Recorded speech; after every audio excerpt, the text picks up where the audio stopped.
કચ્છની 2 દિવસની મુલાકાતે ડીજીપી ડોક્ટર કેલેન રાવ ગાઢ પુનર સાથે કરવામાં આવ્યું સ્વાગત। ભુજ ખાતે આજે સરહદી રેન્જની આઈજી કચેરીએ ગુજરાત રાજ્યના પોલીસ વડા ડોક્ટર કેલેન રાવ દ્વારા મહત્વપૂર્ણ પ્રેસ કોન્ફરન્સ યોજાઈ। તેમણે કહ્યું કે 2 દિવસની કચ્છની મુલાકાત દરમિયાન રાજ્યના પોલીસ વિભાગની કામગીરીની વિસ્તૃત સમીક્ષા કરવામાં આવશે। ખાસ કરી 2024 અને 2025 દરમિયાન પોલીસ દ્વારા કરાયેલ કામગીરીનું મૂલ્યાંકન પણ કરવામાં આવશે। તેમણે જણાવ્યું કે સરહદી વિસ્તારમાં કાયદો વ્યવસ્થા વધુ મજબૂત બનાવવા બોર્ડર વિસ્તારના પોલીસ સ્ટેશનોને આધુનિક અને સક્ષમ બનાવવામાં આવશે। સાથે જ પોલીસ સ્ટેશનને દત્તક લઈ તેને મોડેલ પોલીસ સ્ટેશન તરીકે વિકસાવવામાં આવશે। તેમણે ભારપૂર્વક કહ્યું કે નાસ્તા ફરતા આરોપીઓ સામે ખાસ ઝુંબેશ હાથ ધરાશે અને તેમની ઝડપી ધરપકડ માટે પોલીસ તંત્ર સક્રિય રીતે કામ કરશે। કોસ્ટલ વિસ્તારમાં વધતા ડ્રગ્સના ખતરા સામે વિવિધ એજન્સીઓ સંકલિત રીતે કામગીરી કરી રહી છે, તેઓને વધુ અસરકારક કામગીરીની સૂચના આપવામાં આવશે। દારૂ મુદ્દે તેમણે કહ્યું કે ડરી એક સામાજિક દૂષણ છે, તેને રોકવા પોલીસ સતત કાર્યવાહી કરી રહી છે। प्रेस कॉन्फ्रेंस दरमियान તેમણે પોલીસની પ્રતિબદ્ધતા અને સરહદી સુરક્ષાને વધુ મજબૂત બનાવવા સંકેત આપ્યા હતા। गुजरात राज्य का डीजीपी बनने के बाद में मारी पहली मुलाकात है कच्छ सरहद विस्तार में। અને જે રીતે આપ સૌ જાણો છો કે કચ્છ એક સરહદી વિસ્તાર છે અને સરહદી જિલ્લો આવરી લેવામાં આવે છે અને એક મહત્વનો હિસ્સો છે અને ઇન્ટરનેશનલ બોર્ડર પણ આપણી પાસે છે અને ખાસ કરીને જે કોસ્ટલ લાઇન આપણી લાંબી છે।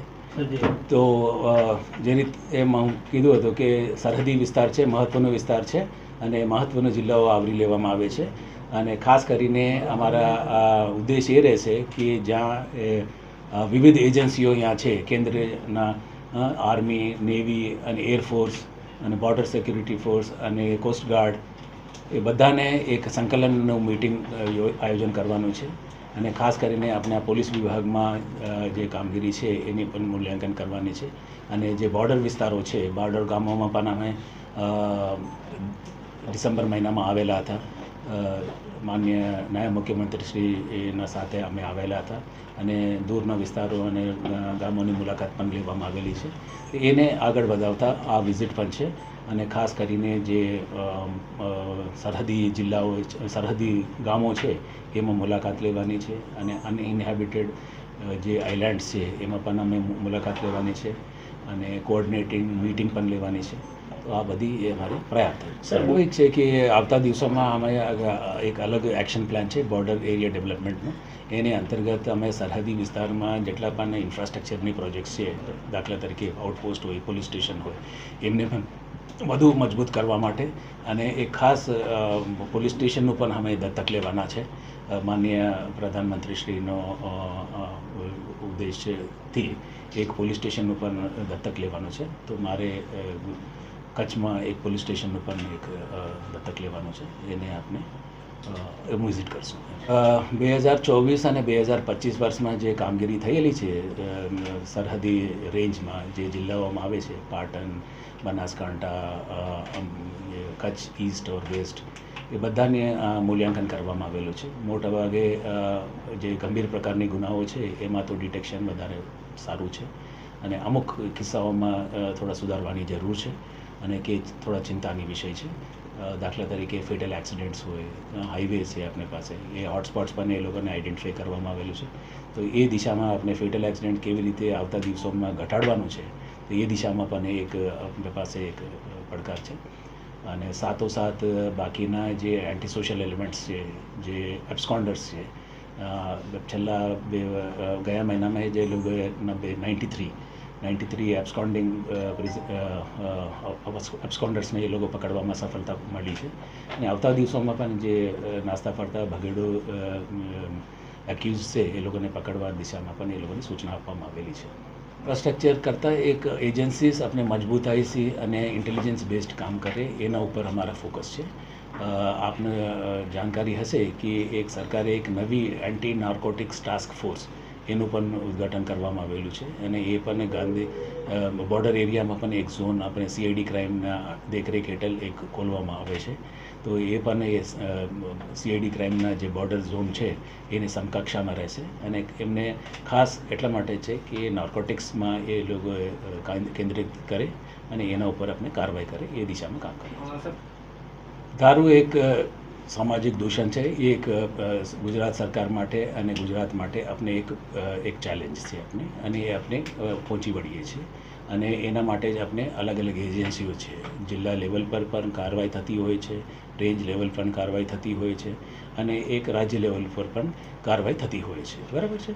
તો જેને જે રીતે માહિતી મળે, જે રીતે એને નેટવર્ક હોય એને આપણે એના ઉપરથી કાર્યવાહી થતી હોય છે અને આવતા દિવસોમાં પણ વધુ મજબૂતીથી કોઈ પણ સંજોગોમાં આ ચલાવવામાં લેવામાં આવશે નહીં અને કોઈ પણ નેટવર્ક હોય અથવા કોઈ એન્ટી સોશિયલ હોય એને નેસ્ત નાબૂદ કરવામાં દિશામાં અમે કામ કરશું. પ્રજાને એ જ અપીલ છે કે ભલે બોર્ડર ઉપર રહો છો તમે પણ તમારી ચિંતા અમારા દિલમાં છે, એટલા માટે જ અમે વારંવાર આવીએ છીએ. ડિસેમ્બરમાં પણ આવેલા છે, 2 મહિનામાં ફરીથી હું આવ્યો છું અને એ જ આવવાનો સિલસિલો ચાલુ જ રહેશે.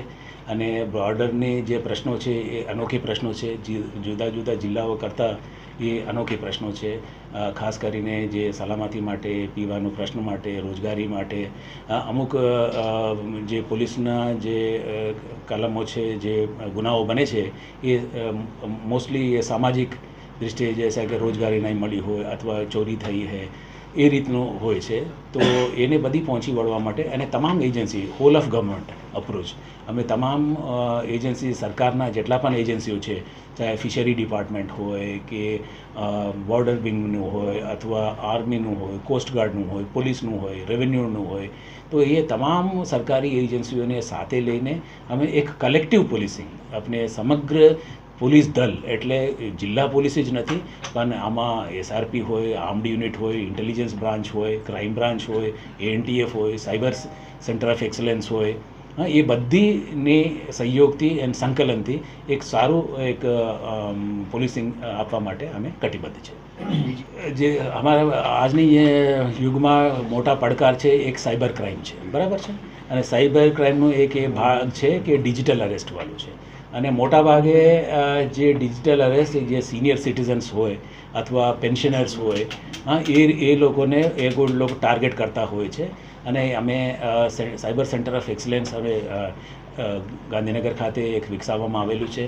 ત્યાં દરરોજે જે સાયબર ફ્રોડ થાય છે એ 1930 ઉપર એને કોલ કરીને જેટલું વહેલું બને એટલું વહેલું તાત્કાલિક એ લોકોને જાણકારી મળે અમે, અને જેટલી જાણકારી વહેલા મળે એ અમે અકાઉન્ટ ફ્રીઝ કરવામાં અને પરત આપવા માટે અમે સરળતા મળશે. અને અમુક કિસ્સાઓમાં જ્યારે ઘણી બધી મોડી થઈ ગઈ હોય ત્યારે એ પોલીસને જાણ કરે છે. તે વખતે તો ત્યાં સુધી તો આપણા એમના પૈસા અલગ અલગ લેવલ ઉપરથી ટ્રાન્સફર થતા હોય છે.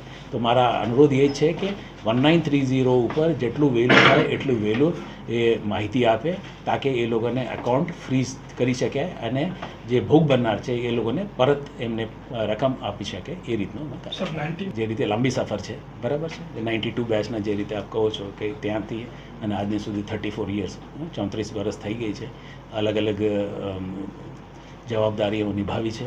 એ જ પ્રકારની એક જવાબદારી જેલ વિભાગનો પણ હતો અને ત્યાં પણ આપણે જ્યાં આપણે પોસ્ટેડ છે તો એ દિશામાં આપણે જોવાનું રહેશે. ત્યાં એક कैदीઓને સુધારવા માટે, સ્કિલ ડેવલપમેન્ટ કરવા માટે અને સમાજમાં જે कैदीઓ છે એ લોકોને કેવી રીતે આપણે પુનર્વસાવટ કરવાય અને એ લોકોને પગવારે એ લોકોને ખડા થઈ શકે એ રીતનો અભિગમ રહેતો હતો. તો એ બાબતમાં અમે સંપૂર્ણ જવાબદારી નિભાવી છે અને સારી કામગીરી કરેલી છે અને એના પરિણામ આપ બધાને જાણકારી છે. તો એ છે. બીજું સાચી વાત છે કે આપ જે કહો છો સાયબર ક્રાઇમમાં વધારે પ્રમાણે, અને એ પણ આપને ખ્યાલ હશે કે ગુજરાતી પ્રજા મહેનતુ પ્રજા છે, બિઝનેસ ઓરિએન્ટેડ છે. જે કંઈ નવી બિઝનેસ આવે એટલે તાત્કાલિક અપનાવે છે, બરાબર. અને જે રીતે આપણા ડિજિટલનું પેમેન્ટ થયું, ડિજિટલનું ટ્રાન્ઝેક્શન થયું, જે કંઈ GSTનું હોય, ડિજિટલ પેમેન્ટ હોય, UPIનું અપનાવવાનું હોય, તો ગુજરાતની પ્રજા એક સારી રીતે એ અપનાવી છે. તો સ્વાભાવિક છે જ્યાં બિઝનેસ એક્ટિવિટીઝ વધારે હોય ત્યાં આ પ્રકારની ગુનાઓ વધારે બનતું હોય છે. આવી તાજી અને વિશ્વસનીય ખબર માટે આજે જ અમારી ચેનલને સબસ્ક્રાઇબ કરો. Editor Tejas Varma, JNT news Bhuj.